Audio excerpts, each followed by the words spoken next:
Hello, my name is Maria Bezubova, and you're at my channel Fertilizers Jazz.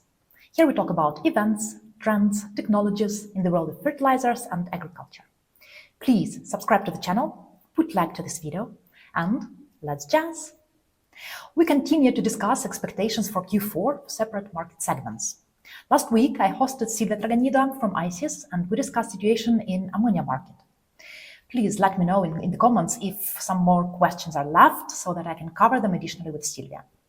Today, let's move to the phosphate segment, and I'm delighted to host a super great guest, Chris Vlachopoulos, Markets Editor for Phosphates at ICIS. I'm delighted to welcome you, Chris, and thank you very much for joining me today. Hi, Maria. Thank you so much for having me. It's so great to be speaking with you. Thank you very much. Today, I would like to ask you to share your view upon phosphates markets, its future, closest future in Q4. Q3 was really full of events, both in phosphates and also, of course, in the nitrogen market, as we all know, which are obviously closely related. So what were the most important ones, to your opinion, in phosphates that you think influenced current market situation the most?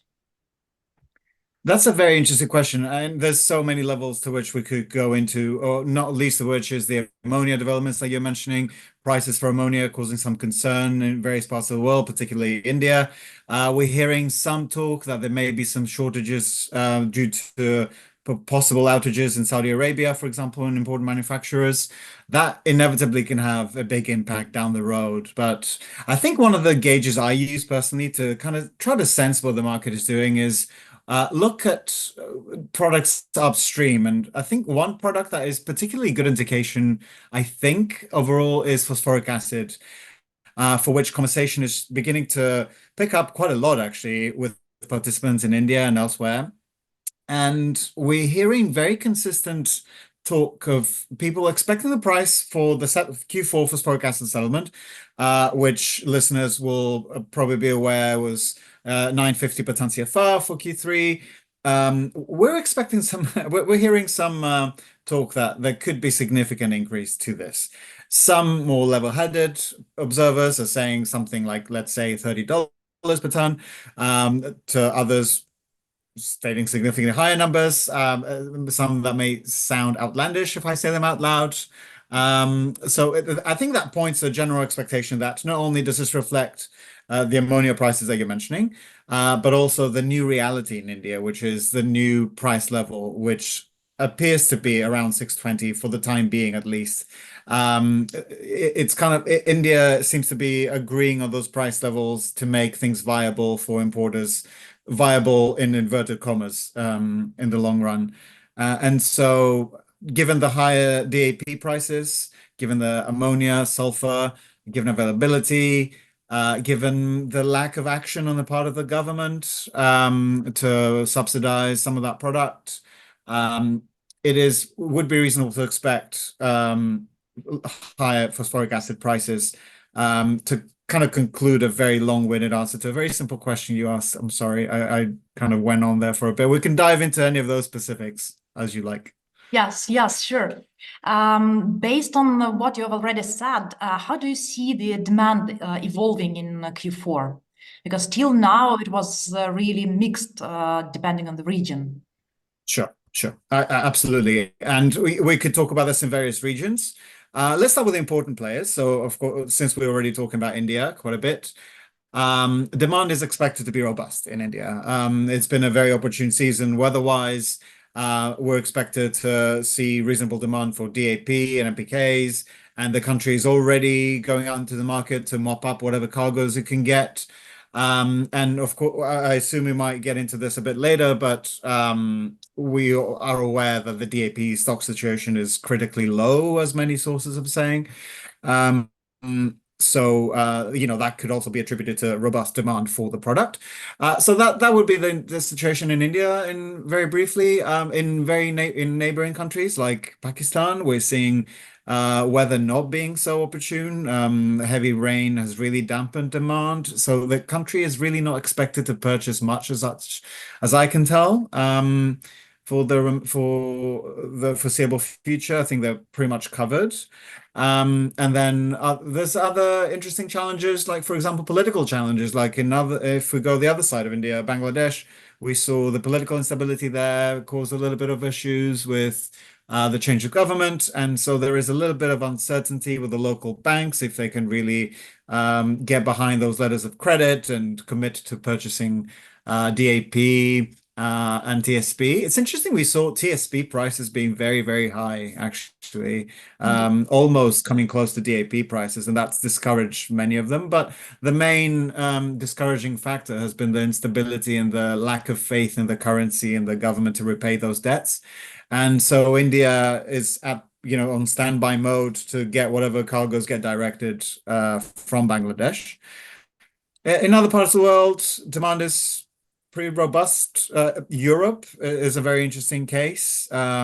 So this is an area where, again, I suspect we might touch on this a bit later on with grain prices, but grain prices absolutely do not help. And it's an interesting game of sitting back and watching some of the farmers trying to decide, because some of them have already chosen to skip application.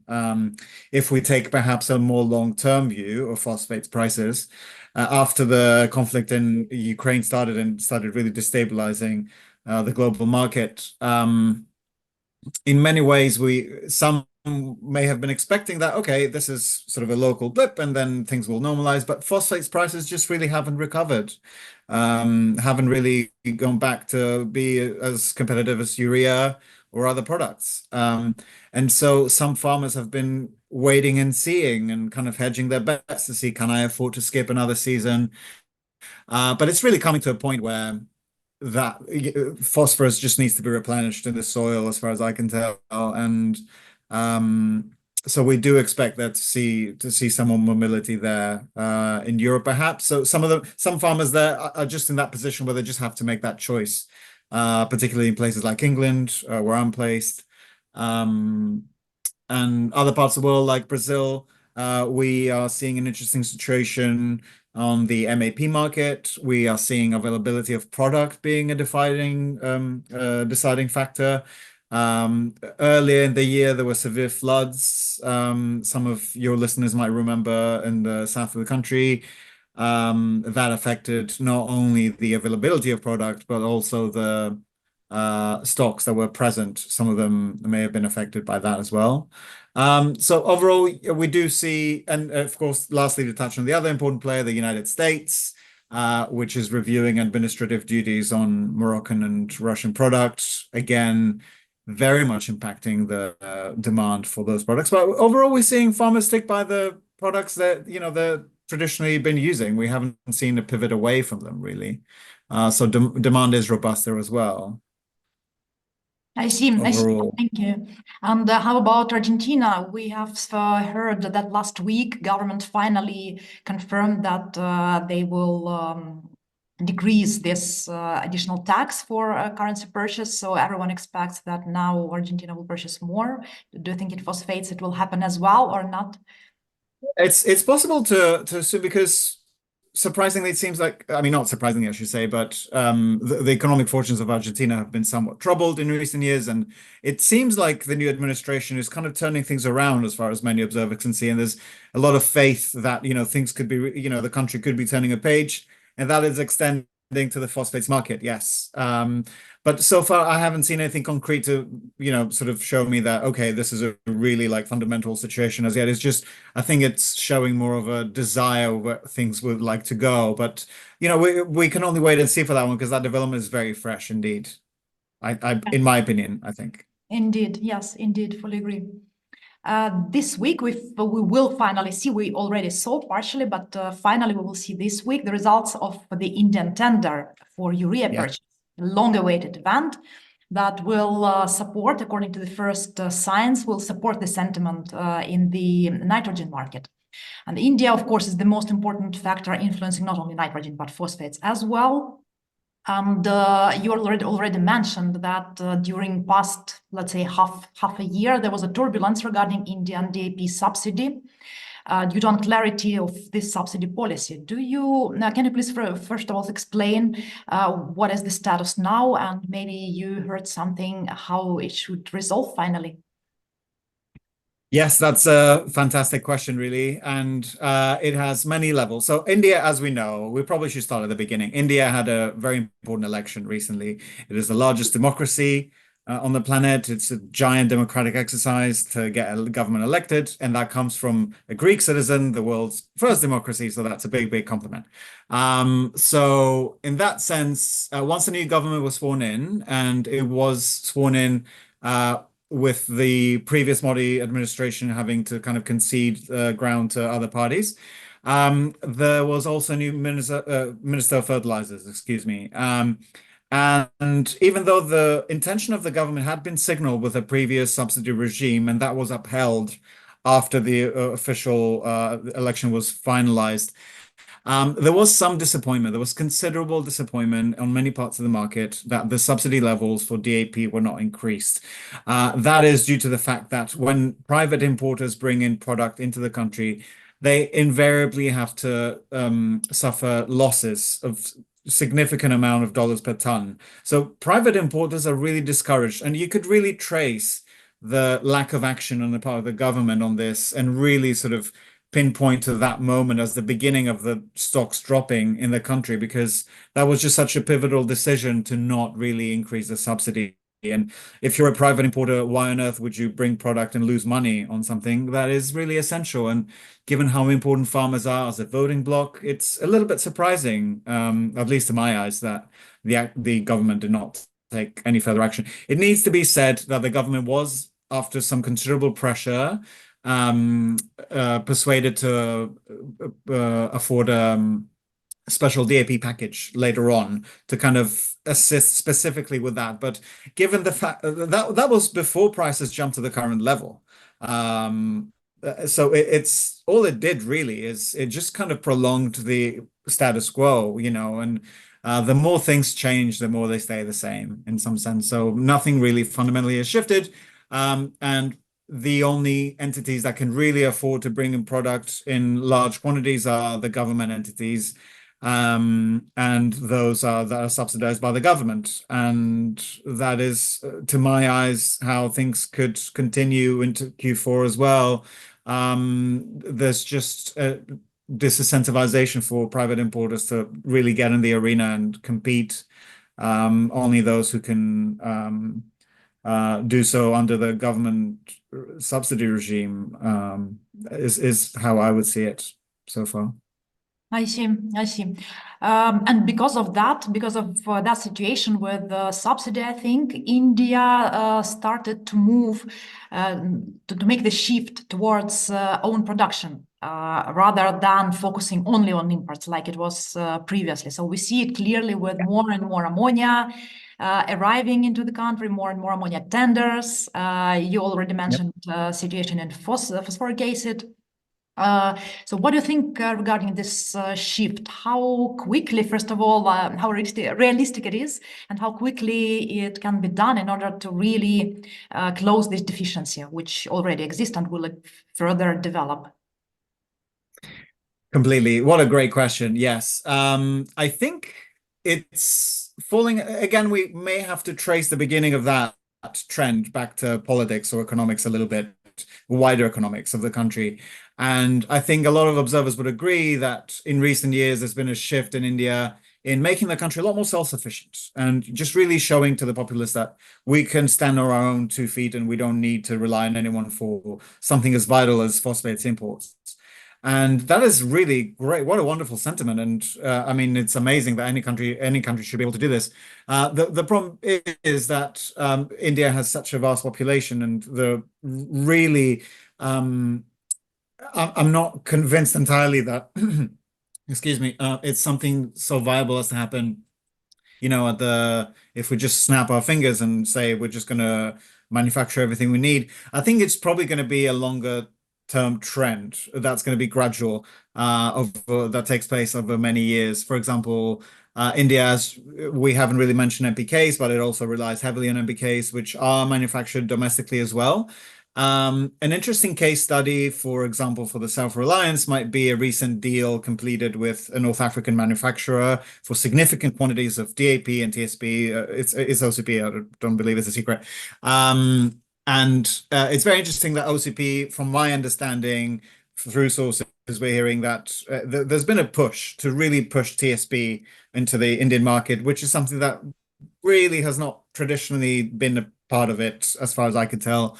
It's just a larger strategy of OCP, in my eyes, to kind of focus more on complex products rather than, products upstream. And even those, India was very keen to get their hands on the DAP because of the critical stock situation. They very much need them. And the TSP was like, yeah, all right. Yeah, well, yeah, all right, we'll get it. But as far as I can tell, there's not a push to really, prioritize production of such products. They rely on NPKs and DAP. DAP, I would imagine it would take a considerable amount of time to get all facilities and raw materials in place to be able to do it. And one of the great privileges of being part of ICIS is our wide network of contacts. And there's decades and decades of experience that people are willing to talk about. And as far as I can tell, my impression is that from what our network is seeing, it's just not. India might always have to be in a position where they would, at the very least, have to top up some of the DAP that they would need, rather than expect to produce it all domestically. But you can trace back the narrative to a more political place and say, okay, we're going to be self-reliant. So it is possible that there's a slight shift, but it would be more kind of like an oil tanker gradually shifting direction rather than, a speedboat just gliding through troubled waters, if that makes sense, to use a very tired analogy. But Indeed, fully agree. One of the reasons that you already mentioned why India is shifting specifically now to domestic production is high prices of DAP at the moment, and general price level for phosphate products in 2024 is high in general. Yeah. And at the same time, as you already touched, crops prices are at the lowest level for the 4 years. And obviously, fertilizers affordability is an issue. It's not only for India, but for everyone in the world. So which key implications of such situation you see, and which markets do you think are affected the most, and how it will develop this affordability ratio in Q4, to your understanding? It's very difficult because even countries that are traditionally seen as wealthier, those are substantially affected as well. The UK, the US, all those grain prices are very much followed by people in the know and, followed on a daily basis to see what is the ratio today. And I don't think there's a single farmer on the planet who's not looking at those grain prices and not concerned to some extent, really. A lot of producers in your home country would be sort of concerned, I would expect, and that is really not good news for the world at all, really. So what was the rest of the question? What was the how the affordability ratio is going to change in Q4? Given in some ways it can be a little bit of an absurdist moment to be covering phosphates because the prices are so high that sometimes people can just, when I speak to them, they can just tell me like, you're still following this, you're still talking phosphates, like these prices are not conducive to business, what are you doing?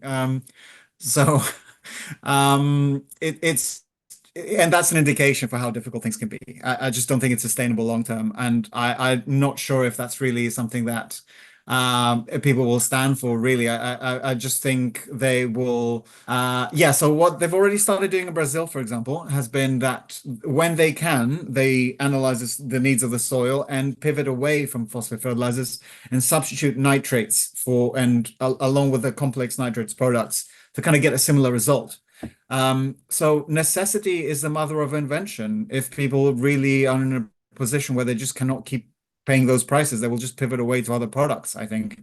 And that in the long run, my instinct is to say, in the long run, phosphates will have to play ball and really see those prices come back to where people can afford to use them. Otherwise, they're just taking themselves out of the market, is in my eyes what's happening, at least. And people really do, it's been part of so many people's fertilizer diet for such a long time that they really are very unwilling to move away from it. And I would really hope that over the next few months we kind of see a correction, but it's as we well know, complex geopolitical situations and duties and conflict can all be a part of this, and sometimes it can be a game of seeing who blinks first. Exactly. Let's hope maybe that at least agricultural commodities prices will pick up. They are at the moment picking up slowly. So maybe it will help to bring this affordability ratio, even if phosphates will be still at high level. So the affordability ratio. Correct, but in some ways it's maybe in the long run it could be, I mean, I want to say good in inverted commas, but because it would really force a lot of people in the industry to really take a look at some difficult choices and say, okay, this is not sustainable anymore. If, like grain prices are so low and fertilizer for phosphates is just at those levels, do we really need to take another look and see, how can we help each other get through this in a sense? Right. Right. So we have dived into situation with demand and how market situation looks from the supply side to your view. So what are these key factors from supply side that might influence the balance in general in Q4? So, for example, you already touched about MAP deficit that was a global deficit in Q3. So how do you see the supply situation? Yeah, and to start with, we really did not touch on a very important player so far, which is China. And their behavior, again, is as important as anyone else's for the fertilizer market. And that's a gap we really should address. So China, as listeners might be familiar with already, again, they can at times prioritize their own domestic needs, and who can blame them? So they've recently, we're recently hearing that it's possible they may have deliberately extended the customs inspections period to up to 40 days to discourage exports. We're also hearing talk of a lot of producers that are still going through the quotas. So it's not like they've finished exporting. They still have the quotas to finish for this year. But it is interesting that the government is taking that stance to actively discourage players. And of course, there was the ban of phosphates to India specifically, perhaps because they're already sensing that India's stocks are so low that they will just mop up whatever they possibly can and starve the Chinese themselves of what they have to spare. So the supply side, it is a little bit worrying to some that the Chinese are showing this tendency to kind of extend their customs inspections. That shows an unwillingness to prioritize the export market. I mean, it needs to be said, of course, other producers like Saudi Arabia, Russia, Morocco, we haven't had any specific issues so far. Of course, it needs to be said that there was the ammonia turbulence heard out of Saudi Arabia recently. Just today, I was hearing some possible news that there may be some production issues out of Russia. I've not been able to verify those yet, but it's interesting to hear, nonetheless, that if there is any supply issue out of Russia, that's not something that we've really focused before on. And Morocco, of course, if they're supplying a giant cargo to India, they're always there to. And I believe India has done such an outstanding job of turning to different sources to cover its needs. Really, they've played it very smartly to get the best possible deal on that side. Other supply factors, I think it's interesting to perhaps note the US. Which is really an interesting place to examine the availability and supply of DAP and MAP. So the DAP and MAP price differential at New Orleans is back with a vengeance, and it's I couldn't remember the exact numbers now, but I would imagine it's something around $80 or something like that. And that really does show the difference in supply in availability, not least of which is the Russian ban, excuse me, the ban on Russian products and the customs issues there. And there's an administrative review, as far as I'm concerned, in the US side, who's willing to look at those tariffs for Morocco as well, and whether there is really fair competition. But that is not really, as far as I could see, it doesn't really affect supply in the long run out of Morocco, but it is causing some headaches in parts of the US because people have to pay a lot higher prices, and for the MAP in particular in the US. Okay. I see. Thank you. Chris, I would like to thank you very much. It was really a very, very insightful and helpful discussion. And of course, I would be more than happy to host you in a quarter from now to discuss the next quarter and to share your insights. Thank you. That would be amazing. Thank you, Maria. It was so lovely to speak to you and share those insights and be here with you. Thank you so much. I really appreciate it. Thank you, Chris. Thank you. Thank you for watching. As usually, I will leave all credentials of Chris and ICIS in the comments. Please let me know if there are any unanswered questions left, and I will be glad to cover them with Chris additionally for you. Please subscribe to the channel, put like to this video, and see you soon.